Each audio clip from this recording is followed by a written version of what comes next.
Guest আসার সময় যতটা বেশি আনন্দ ফিল হয়, যাওয়ার সময় কিন্তু এর চেয়ে বেশি কষ্ট পেতে হয়।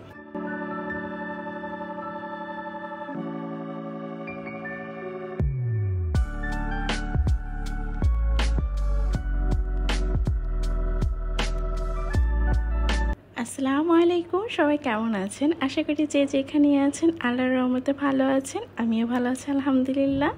আল্লাহর দেওয়া একটা নতুন সকাল দিয়ে কিন্তু আজকের ব্লগটা শুরু করছি। তো মারজান বাবা বারান্দা থেকে গাছটা এখানে রেখে বলছে কেমন লাগছে দেখার জন্য, তাহলে এটা এখানেই সেট করবে, ভালোই লাগছে। তারপর একটু পাতাগুলো কেমন হয়েছে তাই আবার বারান্দায় রেখে দিয়েছিল। তো বাসায় যেহেতু গেস্ট আছে, সকালবেলা উঠেই কিন্তু নাস্তা বানানোর জন্য রান্না করে চলে এসেছি। আজকে নাস্তায় ভেবেছি সবজি আর হচ্ছে রুটি করব। তো এটার জন্য কিন্তু সবজিটা চুলে অলরেডি বসিয়ে দিয়েছি, তো মশলাটা একটু কষানোর জন্য। আর অন্যদিকে দেখা যায় কি অনেক রাতে ঘুমানোর কারণে কিন্তু সবাই 11টা-12টার আগে ঘুম থেকে ওঠা যায় না। তো সকালে নাস্তা আর দুপুরে খাবারটার মধ্যে মানে একটু প্রবলেম হয়ে যায়, কি করব নাস্তা, সবাই দেরি করে ওঠে, দুপুরে খাবারের সময় হয়ে যায়।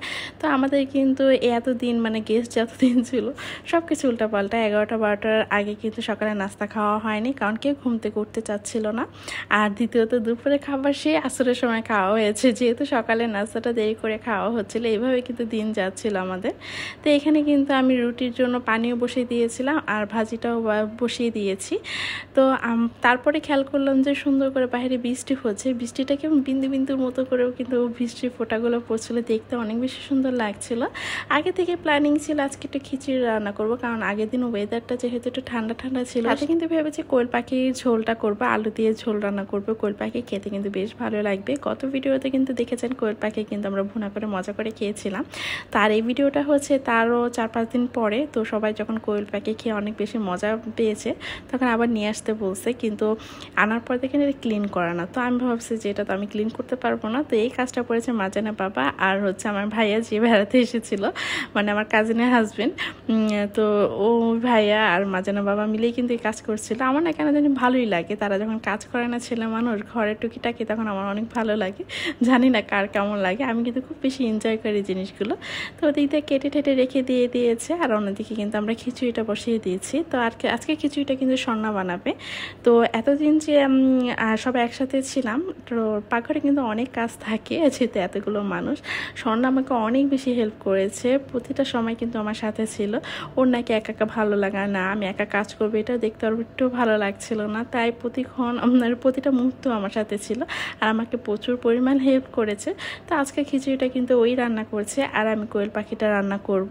তো এই জন্য আমি কোয়েল পাখিগুলো ধুয়ে নিয়েছি, তারা তো কেটে মেটে দিয়ে গিয়েছে কিন্তু ধোয়া হয়নি, তো ধুয়ে আমি ভালো করে ক্লিন করে নিচ্ছিলাম। আর আমরা বোনরা সবাই এত বেশি ফ্রি, কে কার বাসায় এসে কাজ করলে কে কতটুকু করলে এটা আমাদের কোনো ম্যাটার করে না।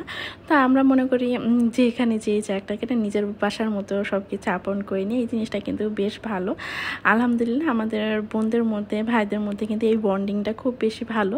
তো আমি কিন্তু ক্লিন করিয়ে এই কোয়েল পাখিটা হালকা একটু ভেজে নেব, বেশি করে ভাজবো না, যেহেতু কোয়েল পাখি গোস্তটা নাহলে একটু শক্ত হয়ে যাবে। আর আমরা যখন রান্নাঘরে থাকি কাজ করতে করতে প্রচুর পরিমাণ গল্প করেছি। তো গল্প করতে করতে কাজ করলে কিন্তু কাজটা আর বেশি কঠিন মনে হয় না, গল্প করতে করতেই হয়ে যায়। তো আমরা সারাদিন অনেক অনেক অনেক গল্প করেছি। তো ভাইয়া সবাই বলতো যে এত গল্প করেছি, তারপরে ফোনে এসে মানে আমরা যাওয়ার পর আমরা ফোনে সারাক্ষণ শুধু গল্প করতাম, কাজ করতাম আর হেডফোন লাগিয়ে কথা বলতাম। তো মেয়েদের কথা নাকি শেষ হয় না, এটা কিন্তু প্রমাণ হয়ে গেল। তো ভালো করে কিন্তু মশলার সাথে ডালটা কষানোর পরে কিন্তু সবজিও ছিল সাথে, সবজিটাও ভালো করে কষানোর পরে কিন্তু চাল দিয়ে দিয়েছে। ওর স্টাইলেই কিন্তু আজকে খিচুড়িটা রান্না করছিল, তো আমিও কিন্তু শিখে নিলাম, খেতে কিন্তু বেশ মজা হয়েছিল। আর অন্যদিকে হচ্ছে কোয়েল পাখিটা আমি একটু ঝাল ঝাল রান্না করব আর একটু ঝোলও থাকবে, তাই ওইটার জন্য ঝাল করে কিন্তু বসিয়ে নিয়েছি। তো সবগুলো মশলা দিয়ে ভালো করে কষিয়ে নিয়েছি, তারপরে আগে থেকে ভেজে রাখা কোয়েলগুলো দিয়ে ভালো করে একটুখানি কষানোর পরে আমি এর মধ্যে আলু দিয়ে দিব। তো আলুটা হচ্ছে আমি আগে থেকে একটু ভেজে নিয়েছিলাম, তো এখন সব কিছু কষানোর পর আলুটাও দিয়ে কষিয়ে নিয়েছি। ভিডিওর এই পর্যায়ে যারা আমার সাথে আছেন, ভিডিওর কোনো অংশ যদি একটু ভালো লেগে থাকে প্লিজ একটা লাইক দিয়ে কন্টিনিউ করবেন। আর যারা নতুন আমার চ্যানেলে ভিজিট করেছেন তো প্লিজ চ্যানেলটা সাবস্ক্রাইব করে কিন্তু আমার ছোট্ট একটা পরিবার সদস্য হয়ে যেতে পারেন। তো আমি কিন্তু ভালো করে কষানোর পর কিন্তু ঝোলের জন্য পানি দিয়ে দিয়েছি, আর হচ্ছে ঝোলটা অনেকটা টেনে এসেছে। তো আমি একটু ঝোলটা বেশি রাখবো, যেহেতু আমরা মানুষ অনেক, তো ঝোল লাগবে খিচুড়ির সাথে খাওয়ার জন্য। সব কিছু ভালো করে কুক হয়ে গিয়েছে। তো আমরা কিন্তু এই যে খাওয়ার জন্য এখানে সবাই বসে পড়েছি। তো সবাই মিলে কিন্তু অনেক মানুষ, যেহেতু টেবিলে জায়গা হতো না, তো আমরা কিন্তু এইরকম পাটি বিছিয়ে তারপরে ফ্লোরে সব নিয়ে মানে হাঁড়ি পাতিল সব যা আছে সব নিয়ে বসে পড়তাম। আবার একটু একটু করে সাজিয়ে নিয়ে আসার মতো ওরকম মন মানসিকতা ছিল না। আমরা এরকমই করি যে আপন কোনো মানুষ যদি বেড়াতে আসে তাহলে কিন্তু আরও ওই যে সুন্দর করে ডেকোরেট করে টেবিলে সাজাতে হবে, ফর্মালিটিটা কিন্তু দেখানোর কোনো প্রয়োজন হয় না। তা আমরা কিন্তু এই যে সুন্দর করে প্রতি বেলায় কিন্তু এরকম দেখা গিয়েছে হাঁড়ি পাতিল যা আছে সব নিয়ে এসে বসে আমরা মজা করে গল্প করতে করতে খেয়েছি। তো সব কিছু কাজটা শেষ করার পর শরীরটা একটু দুর্বল লাগছিলো, তো আমি আর শোনা একটু রেস্ট নিয়েছি। তো সবাই কিন্তু বাইরে গিয়েছিল, মানে বাসেরও টিকিট পাচ্ছে না আর ট্রেনেরও টিকিট পাচ্ছে না, অনেক দিন তো হয়ে গিয়েছে। তো সবার একটু প্রবলেম হচ্ছিলো কাজের দিক দিয়ে, তো সবাই একটু স্টেশনে গিয়েছে, প্লাস ওরা ঘুরেও আসছিল আর আমরা এদিক দিয়ে চা খাচ্ছিলাম। আর হচ্ছে এখানে মিফতার জন্য নুডলস নিচ্ছিল, যেটা খাচ্ছিলাম। তো স্বর্ণ প্রচুর পরিমাণে রাগ করছিল।